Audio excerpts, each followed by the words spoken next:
Idealism, meaning thereby material idealism, is the theory which declares the existence of objects in space outside us either to be merely doubtful and indemonstrable or to be false and impossible.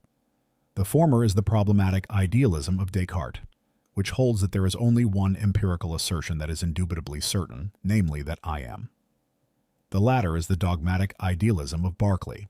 He maintains that space, with all the things of which it is the inseparable condition, is something which is in itself impossible, and he therefore regards the things in space as merely imaginary entities.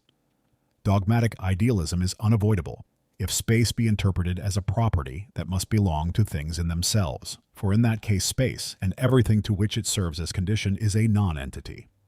The ground on which this idealism rests has already been undermined by us in the transcendental aesthetic.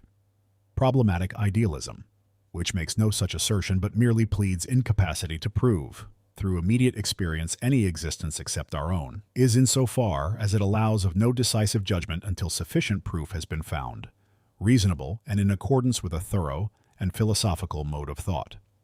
The required proof must, therefore, show that we have experience, and not merely imagination of outer things.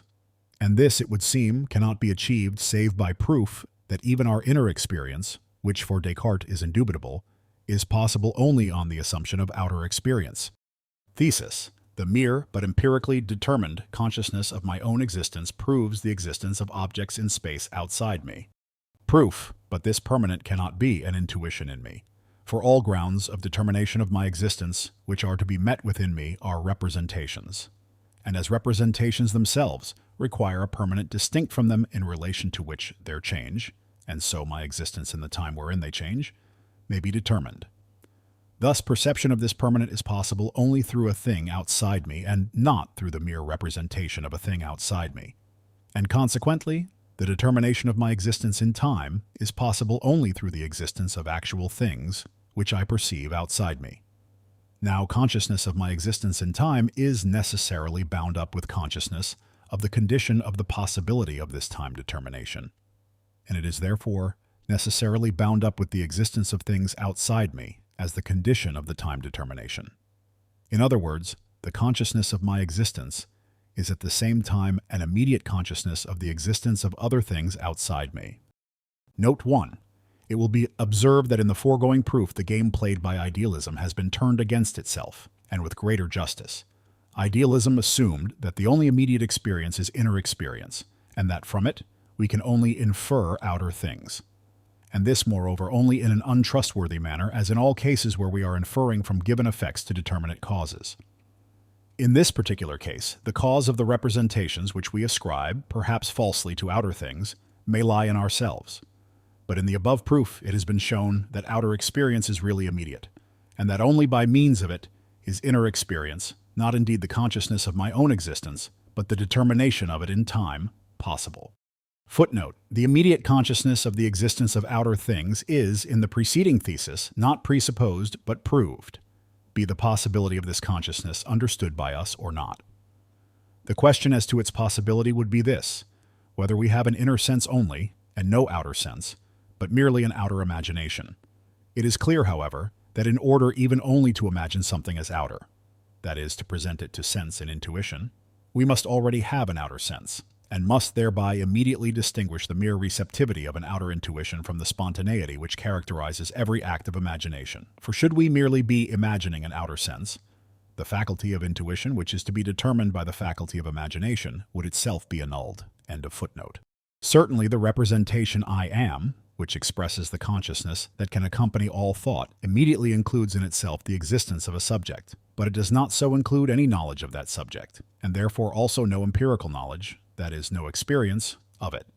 For this we require, in addition to the thought of something existing, also intuition, and in this case inner intuition, in respect of which, that is, of time, the subject must be determined. But in order so to determine it, outer objects are quite indispensable, and it therefore follows that inner experience is itself possible only mediately, and only through outer experience. Note 2. With this thesis, all employment of our cognitive faculty and experience in the determination of time entirely agrees. Not only are we unable to perceive any determination of time save through change in outer relations, motion, Relatively to the permanent in space, for instance the motion of the sun relatively to objects on the Earth, we have nothing permanent on which as intuition we can base the concept of a substance, save only matter. And even this permanence is not obtained from outer experience but is presupposed a priori as a necessary condition of determination of time, and therefore also as a determination of inner sense in respect of the determination of our own existence through the existence of outer things. The consciousness of myself in the representation I is not an intuition, but a merely intellectual representation of the spontaneity of a thinking subject. This I has not, therefore, the least predicate of intuition, which as permanent might serve as correlate for the determination of time in inner sense in the manner in which, for instance, impenetrability serves in our empirical intuition of matter. Note 3. From the fact that the existence of outer things is required for the possibility of a determinate consciousness of the self, it does not follow that every intuitive representation of outer things involves the existence of these things, for their representation can very well be the product merely of the imagination, as in dreams and delusions. Such representation is merely the reproduction of previous outer perceptions, which, as has been shown, are possible only through the reality of outer objects. All that we have here sought to prove is that inner experience in general is possible only through outer experience in general. Whether this or that supposed experience be not purely imaginary must be ascertained from its special determinations and through its congruence with the criteria of all real experience.